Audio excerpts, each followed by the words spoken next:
Le 28 avril 2021, la Colombie a connu une explosion sociale.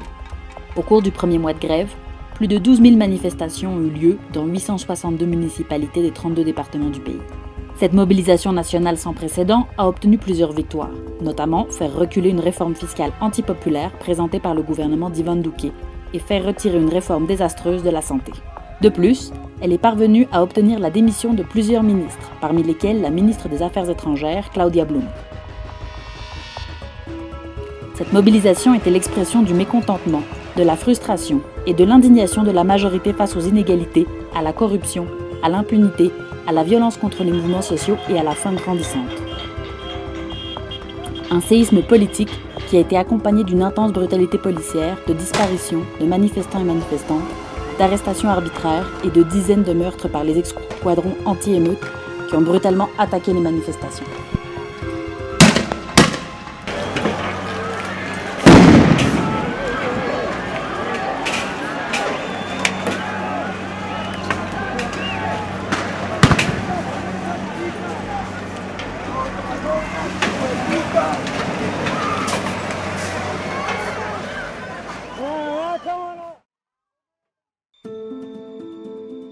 La Colombie est le deuxième pays le plus inégalitaire du continent et doit faire face à de profonds écarts entre les riches et les pauvres.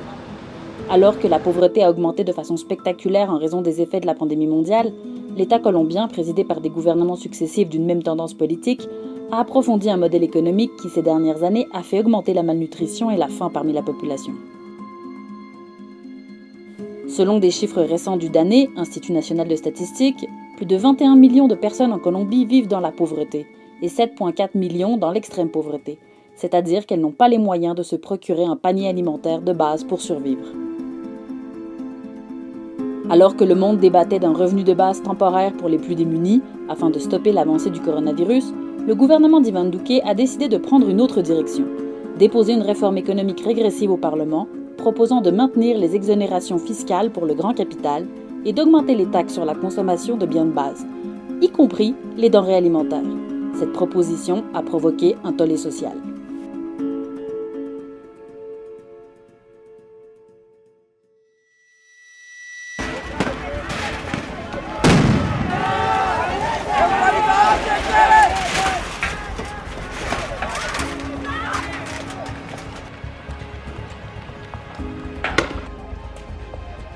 Pero por supuesto, el contexto es mucho más histórico y mucho más estructural. Una pobreza con unos niveles muy altos que no permiten que la vida sea digna para la gran mayoría de población y que de alguna manera también ha hecho que pues ya la gente se canse, no solamente de la sobrevivencia, sino los niveles tan difíciles de esta sobrevivencia. Lo que se vio afectado en mucho también por el tema de la pandemia y el nivel de cuarentena que se llevó a cabo durante buena parte del año 2020.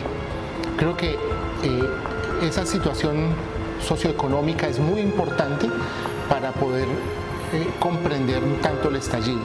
Pero por supuesto, como decía, en términos políticos y en términos legislativos, una serie de demandas pues que tal vez lo de la reforma tributaria es solamente la punta del iceberg, pero debajo de ello hay una serie de demandas mucho más estructurales, como por ejemplo un tema de democracia real, efectiva, un tema de corrupción, un tema de respeto a la vida misma en todas sus formas, pero también en temas de salud, en temas de educación, de empleabilidad, de trabajo. Nuestro país se está desangrando, nuestro país está en extrema pobreza, lo que se está viviendo hoy en día. Nos mandan a quedarnos en casa, quédate en casa. ¿Cómo nos vamos a quedar en casa si no tenemos un trabajo, si no tenemos un sustento para nuestra familia? Nos toca salir. Si no nos mata el COVID, nos vamos a morir de hambre. Si no nos morimos de hambre, nos va a matar este gobierno como lo está haciendo. Porque salimos a protestar, nos matan. Yo estoy aquí es porque quiero hacer valer mis derechos. Que nosotros podamos ir a trabajar sin tal vez me despidan. Tal vez me sacan hoy mismo, me sacan en un mes, me sacan en 2 meses. No llegar a la casa y decirle, mami, qué pena, me despidieron, no tengo con qué traer el pan de la casa. Eso es lo que más que todo le duele mucho acá. Que uno llegue a la casa y uno esté trabajando y le diga, no mami, no tenemos para el huevo, no tenemos para el pan, no tenemos para comer en un mes, tenemos que averiguarlo por otro lado. No me parece justo eso, sabiendo que hay mucha persona que en su diario vivir tiene cosas que le sobran y hasta las botan.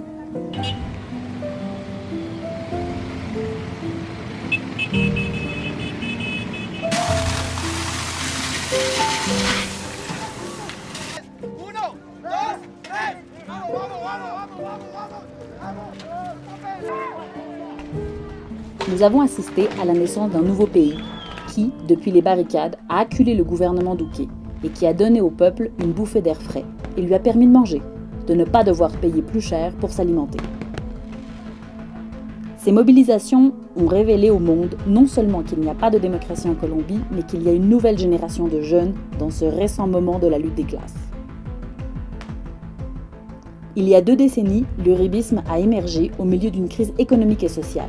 C'était après l'échec des négociations avec l'insurrection armée et en plein rejet institutionnel. L'uribisme est un projet qui s'est consolidé avec l'appui des paramilitaires et a approfondi le modèle économique néolibéral. Les gouvernements ont tenté de briser les mouvements sociaux jusqu'à la ressurgence des Minga autochtones à partir de 2008, la naissance de mouvements tels que le Congrès des peuples ou la Marche patriotique, les mobilisations massives du mouvement étudiant en 2011, en défense de l'éducation publique et la grève agraire nationale qui, 2 ans plus tard, a levé les drapeaux contre l'accord de libre-échange avec les États-Unis et a exigé que l'on prête attention aux campagnes et à la paysannerie en tant que sujet de droit.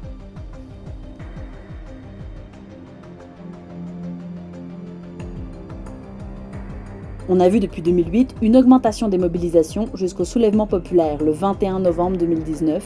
Celui-ci fut interrompu abruptement par le confinement et la pandémie mondiale jusqu'au 28 avril 2021, lorsque la mobilisation a repris, avec en première ligne une jeunesse populaire radicalisée dans son approche du politique et du public.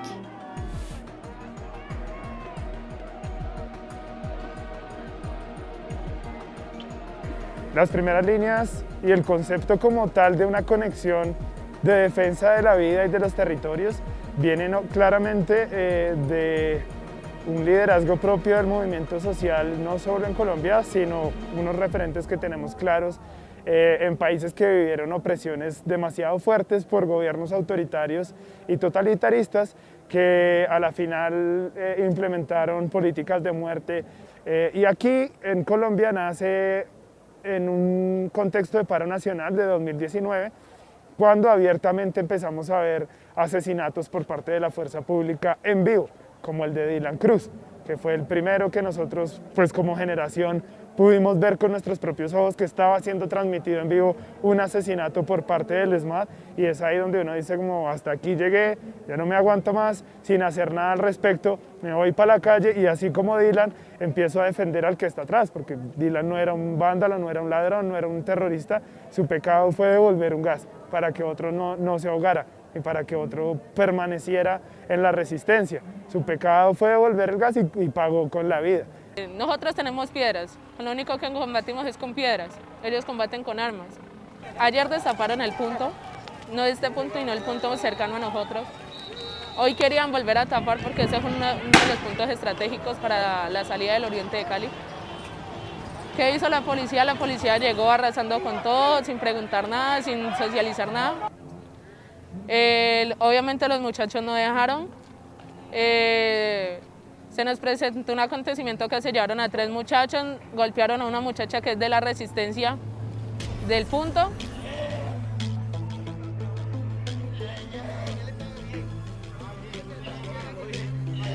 Selon les données de l'ONG Temblores, au cours des 2 premiers mois de manifestation, il y a eu au moins 4687 cas de violence de la part des forces de l'ordre, sans compter les cas de disparition. Pour 44 des cas d'homicide rapportés, un membre des forces de l'ordre serait l'auteur présumé. 29 autres cas d'homicide sont en cours d'enquête pour savoir si l'auteur présumé était un membre des forces de l'ordre ou non.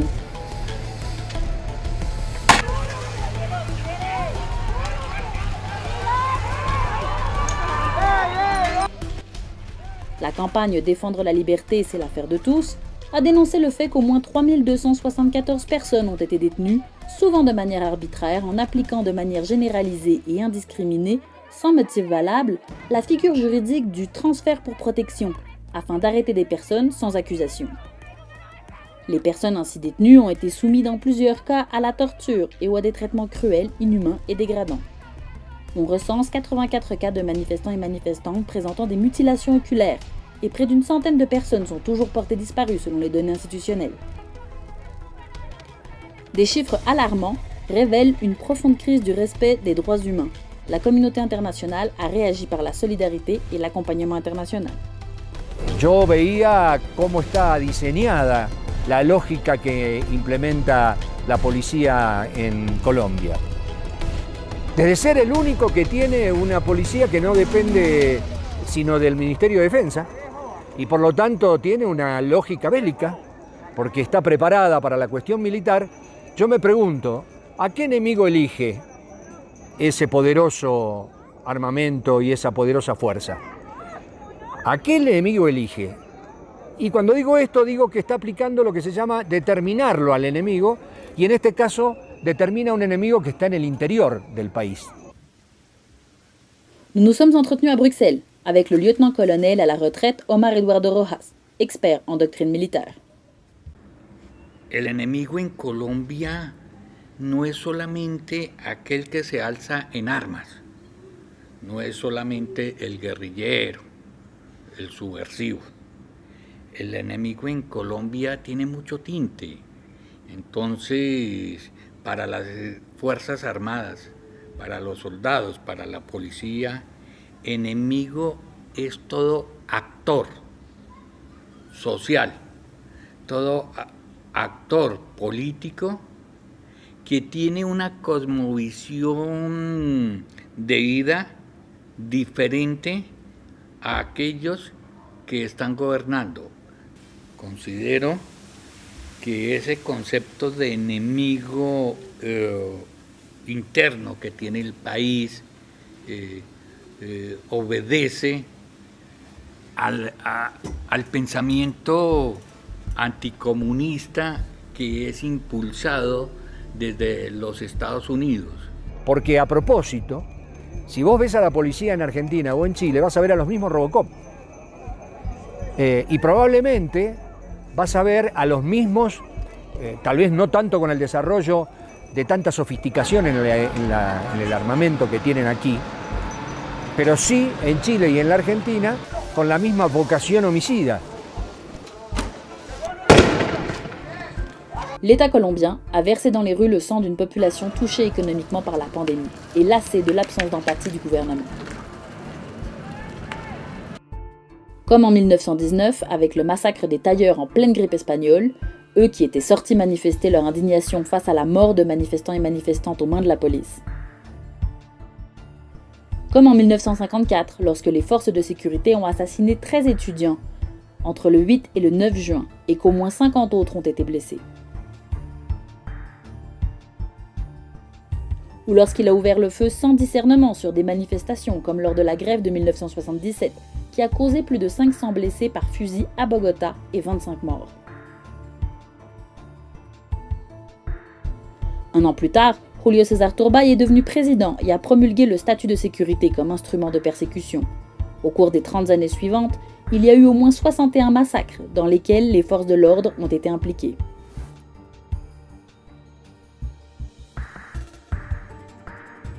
Tout au long de son histoire, la police nationale a joué un rôle prépondérant dans les guerres civiles colombiennes, y compris le conflit armé interne. Après les années 1930 et la guerre avec le Pérou, elle est passée d'une doctrine militaire de défense nationale à celle de sécurité nationale.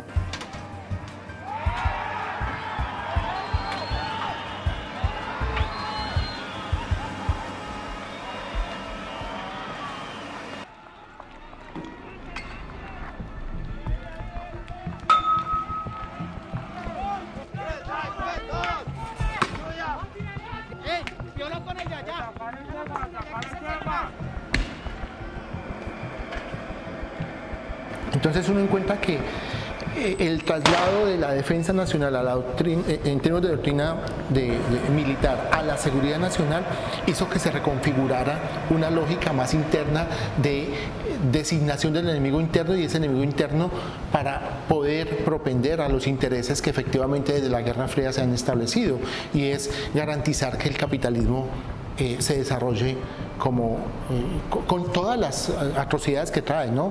Devastaciones ambientales, daño a la vida en cualquiera de sus formas y la explotación extrema. Creo que allí cualquiera que diga, bueno, incluso la reivindicación de derechos humanos en Colombia ha sido taldada de comunista, nada más lejos que ello. Es una reivindicación liberal. Pero claro, como la ultraderecha ha sido la que ha posicionado un discurso de estos, casi que defender derechos humanos es lo que resultaría más a la mano para poder por lo menos evidenciar la situación que se está presentando. La guerra en Colombia que desarrollan las Fuerzas Armadas es sucia, es psicológica, es política. En esa guerra no hay reglas, no hay límites. Y como no hay límites, se le permite al soldado y al policía hacer todo lo que quiera en el campo de batalla o fuera de este. Nosotros fuimos testigos con la recorrida que hicimos por el interior de Colombia de que la desaparición forzada de personas, el peor de todos los delitos, ese que comete un Estado y entonces, como tal, agravia a toda la humanidad. Por eso es un delito de lesa humanidad, es un delito contra todos los seres humanos. La desaparición forzada es uno de los principales elementos que nosotros hemos encontrado acá como delitos, más allá de lo repugnante que significa, como una práctica sistemática de la fuerza de seguridad. En ese sentido, Brian era su nombre, que es el primero, creo que fue en el puente Jaramillo, que es el primero en desaparecer porque desaparece el mismo 28 de abril. Lo ven por última vez cuando la policía lo reduce sobre el puente, nunca más se supo de él hasta que 5 días después apareció río arriba. ¿Cómo me explicás que haya podido aparecer río arriba después de haber sido secuestrado, si se quiere, por la policía? Ese es un ejemplo. El otro son los homicidios. Yo te ponía el ejemplo de este chico Quintero, Sebastián Quintero, que fue con la granada, ¿no? Pero después tenés los de bala de plomo. Tenés los episodios de Cali con el asistente del fiscal que disparó sobre 3 manifestantes.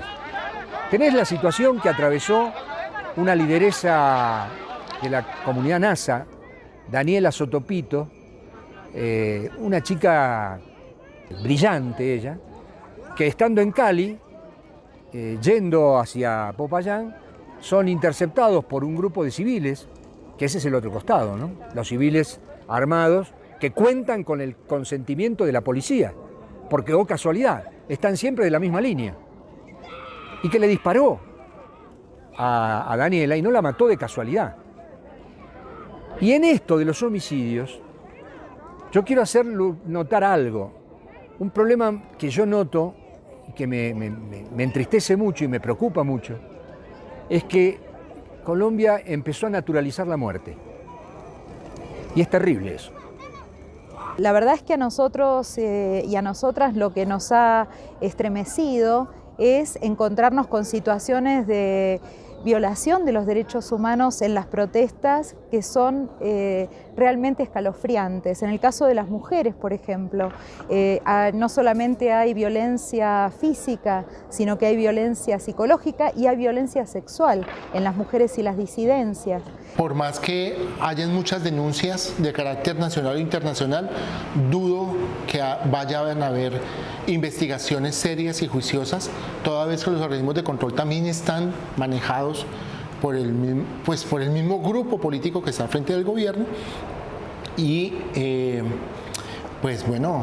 esa es un poco también la posibilidad de seguir actuando de esa manera para que ellos lo sigan haciendo.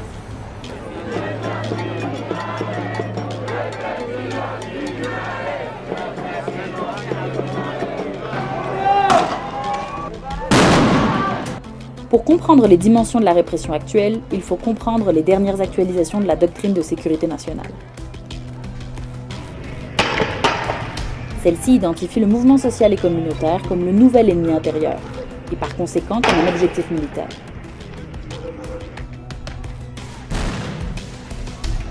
Il s'agit d'urbaniser le conflit armé et de donner un traitement guerrier au conflit social. Cela fait plus de 100 ans que la Colombie attend que le gouvernement prenne des mesures pour empêcher le meurtre de manifestants et manifestantes par la police. Quand cette horrible nuit cessera-t-elle? El soldado está formado para la guerra, el policía está formado para la paz. Sin embargo, en nuestro país, los dos son formados y adoctrinados para asesinar. Aunque en la Constitución Política de Colombia no esté contemplada la pena de muerte al asesinar, en Colombia algunos militares y algunos policías ejecutan esa orden, asesinan.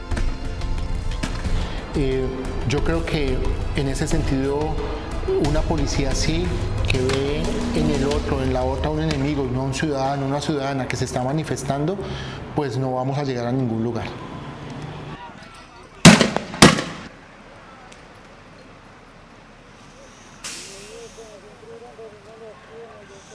Aquí la doctrina militar es señale, criminalice, golpee, capture, hiera, viole, abuse y judicialice.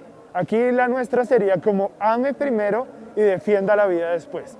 Con esos dos principios básicos usted va a entender cómo funciona la primera línea y también va a tomar decisiones acorde a lo que está pasando en el momento.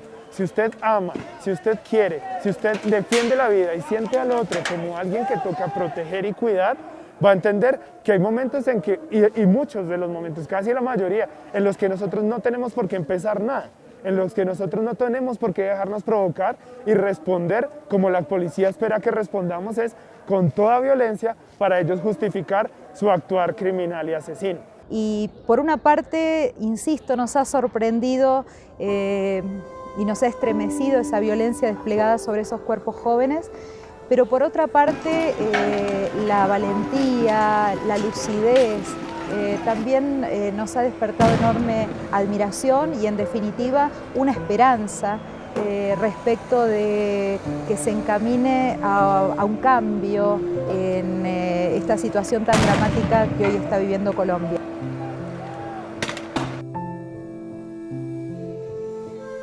Le renversement des monuments de la domination espagnole, tels que les statues de Sebastián de Belalcázar à Popayán et Cali, de Christophe Colomb à Barranquilla et de Gonzalo Jiménez de Quesada à Bogotá,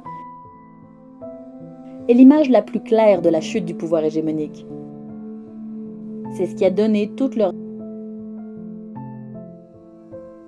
Ainsi s'exprime la lutte anticoloniale d'un peuple qui juge et punit ses oppresseurs. C'est une dispute culturelle historique sur les lieux de mémoire, les commémorations, les emblèmes et les récits du passé.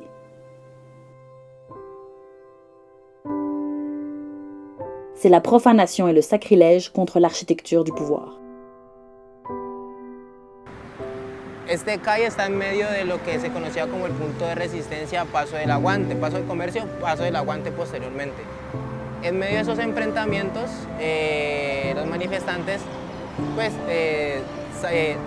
sacaron del CAI a los policías ya no podían, ya no estuvieron más acá. Ese CAI estuvo abandonado. Hay otros CAIs, no todos, pero hay otros CAIs en Cali que sí son bibliotecas comunitarias que están siendo resignificados, que esta es la idea de este espacio, una resignificación de lugar, de espacios, en un contexto de que un CAI de policía en medio de unidades, como pueden ver atrás, es una estructura de guerra, porque tiene puertas blindadas, vidrios blindados, muros gruesos, tiene garitas, es una estructura de guerra en un lugar de comunas, y de hecho el lugar era bastante inseguro en las noches. Entonces, ¿qué significaba esto?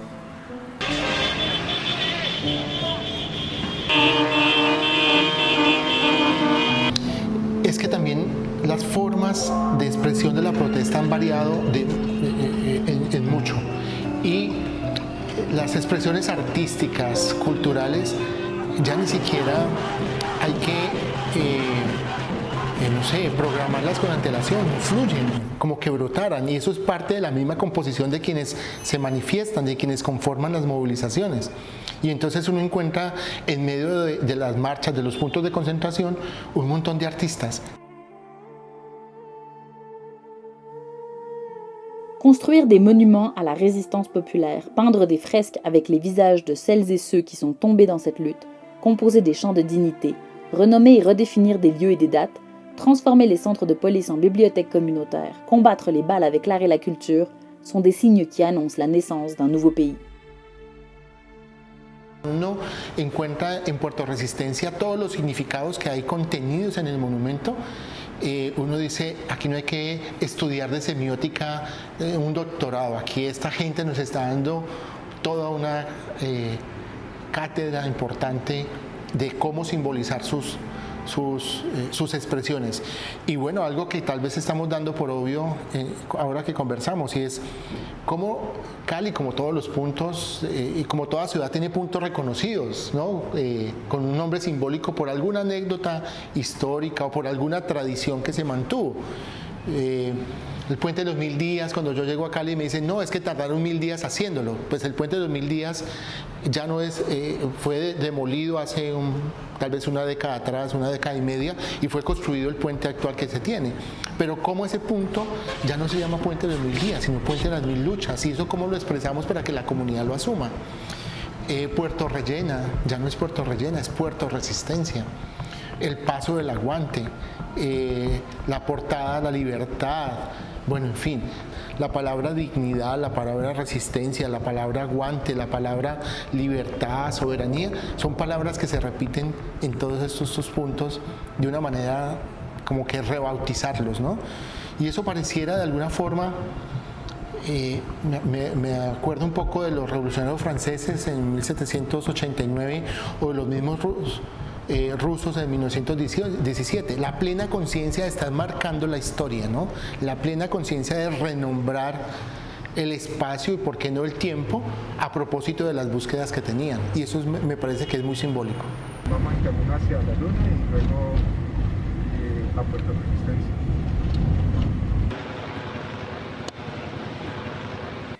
En 365 días del año en este país siempre habrá un municipio de los 1000 y tantos municipios que tiene este país en donde se esté luchando por algún derecho. Y eso es lo que ha explosionado el asesinato de líderes, las masacres, la desposesión de territorio, que no es solamente sino en campos y ciudades. De las personas desaparecidas, de los niños que se le roban la plata a los comedores infantiles de los colegios, por los niños de Guajira, o sea, son muchas cosas. Entonces, que nazca ese sentido de empatía en las personas y puedan entender de que el privilegio que puedan tener no puede nublar esa empatía de sentir, y las personas tienen necesidades y todo el mundo tiene el derecho de querer salir adelante y poder salir adelante y tener una vida digna. Y eso es lo que muchas personas están luchando ahora, tener una vida digna. Y eso es lo que ha hecho que estos muchachos estén en las calles haciéndose matar, diciendo mi vida no importa nada, así como hasta ahora la he llevado. Y quiero una vida con más esperanzas, y esa esperanza solamente me las garantiza la lucha en las calles.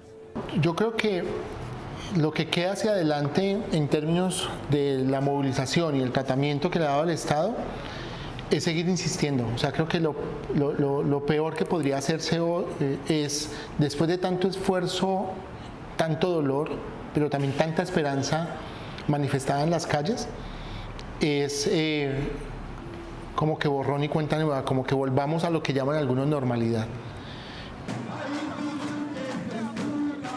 Rien ne sera plus jamais comme avant, car l'éclat du pouvoir commence à être visible aux mains du peuple qui se prépare à gouverner.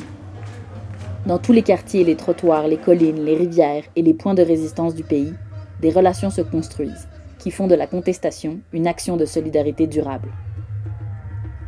La première ligne n'est pas seulement une avancée organisationnelle populaire, c'est un triomphe idéologique qui revitalise l'action de rue, qui la dote de nouvelles significations et de pratiques de défense, et qui parvient à rompre, une fois pour toutes, avec la peur. Un mouvement révolutionnaire s'organise à partir d'assemblées populaires, se mobilise, s'exprime et avance pour renforcer la lutte pour le changement social. Une nouvelle Colombie naît des barricades.